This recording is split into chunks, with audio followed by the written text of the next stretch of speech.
네, 정치권 소식으로 이어갑니다. 여야 모두 당내 내홍에 휩쓸려 어수선한 분위기입니다. 네, 국회 연결해 자세한 내용 알아보겠습니다. 홍서현 기자, 더불어민주당은 전준철 특검 추천 문제로 시끄럽다고요? 네, 민주당은 합당 논란에 더해 특검 추천 문제까지 겹치며 정청래 대표가 궁지에 몰린 모습입니다.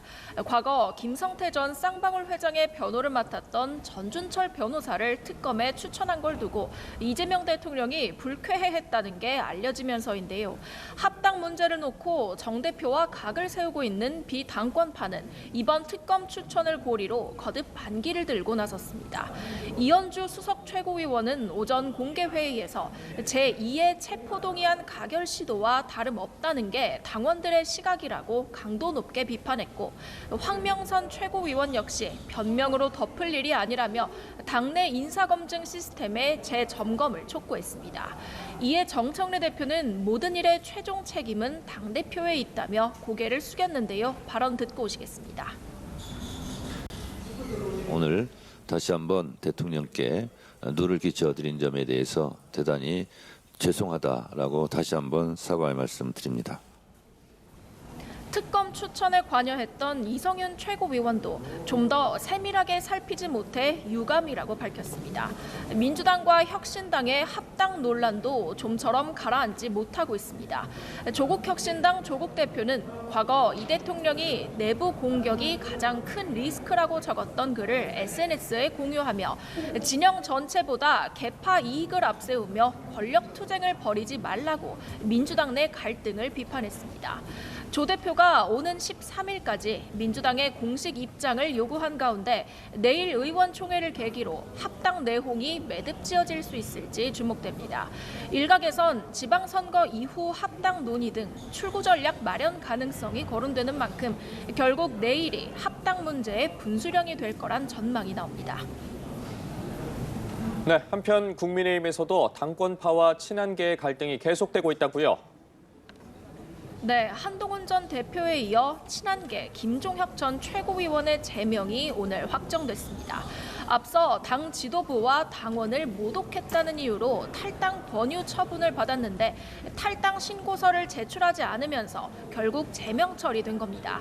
친한계는 즉각 숙청 정치라며 반발했고 당사자인 김 전 최고위원은 실소를 짓게 된다며 조만간 법적 조치에 나설 것임을 시사했습니다.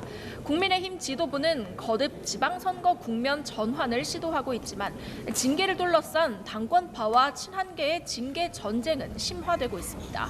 중앙당에선 친한계 배현진 의원을 배 의원이 위원장으로 있는 서울시당은 장동혁 대표와 가까운 극우 유튜버 오성국 씨를 표적 삼아 서로 징계 절차에 착수하면서입니다. 서울시당 수석 부위원장단은 배 의원의 징계 절차 개시에 대해 지방선거를 앞두고 시당 위원장을 흔들어선 안 된다며 우려를 표했습니다.